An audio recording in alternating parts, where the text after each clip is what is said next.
Crimea and could be ended only with Crimea deoccupation. That is why it is so important to launch the international mechanism of the deoccupation of Crimea as soon as possible. We agreed that it is our common responsibility to change Russia's aggressive behavior, including by further motivation of Russia by the sanction. To achieve this goal, we have to demonstrate unity, solidarity, and strong dedication to our common principles and values.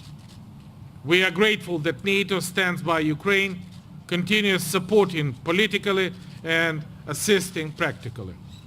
I am convinced that in this atmosphere, in Ukraine-NATO relation will continue and look into the future with an optimism.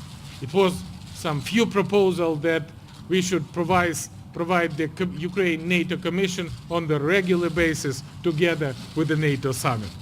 We really support this proposal, and I want to thank you for the attention, and I am ready to take your questions. Thank you. So we'll start with Unian, please, in the fifth row. Just one question, please, Irina. Thank you. News agency Union, Irina Sommer. Secretary General, yesterday during expert forum, you've got a question about some kind of signal from allies to review Bucharest decision on the future membership of Ukraine. I would like to know your opinion. If it will happen, will it calm down Russia? Sorry for a second. No, I'm sorry. I'm afraid that's all we have time for. Sorry. Thank you.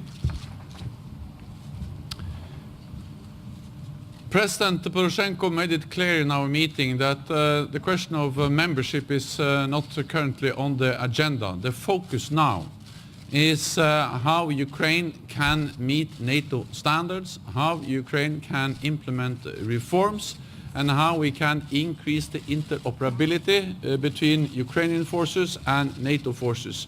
And that's exactly also the focus of the comprehensive assistance package, of the cooperation between NATO and Ukraine, how we can help Ukraine moving forward when it comes to modernizing, reforming, and meeting NATO standards. So that is the focus, that is where we are working now, and that is the purpose of the decisions we have taken today.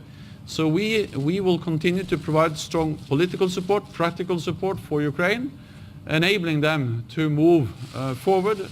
And then we have to address the question about membership at a later stage. Let me underline one additional point, and that is that for NATO it is an absolutely, it's an absolute principle which we all attach great importance to, and that is that every nation has the right to decide its own path, including, of course, Ukraine. And whether Ukraine is going to become a member of NATO or not, it's something which is for Ukraine and the 28, soon to be 29 allies to decide. No one else has the right to try to intervene or to veto such a process. Financial Times. Thanks. Yes, over there. Thank you. This is a question for President Poroshenko. Sam Jones, Financial Times.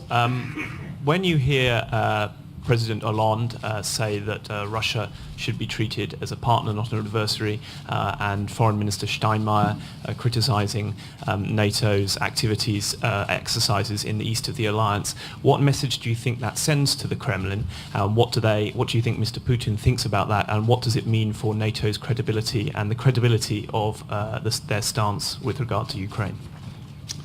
Look, first of all, by the way, I want to add something to the previous, answering to the previous question. We have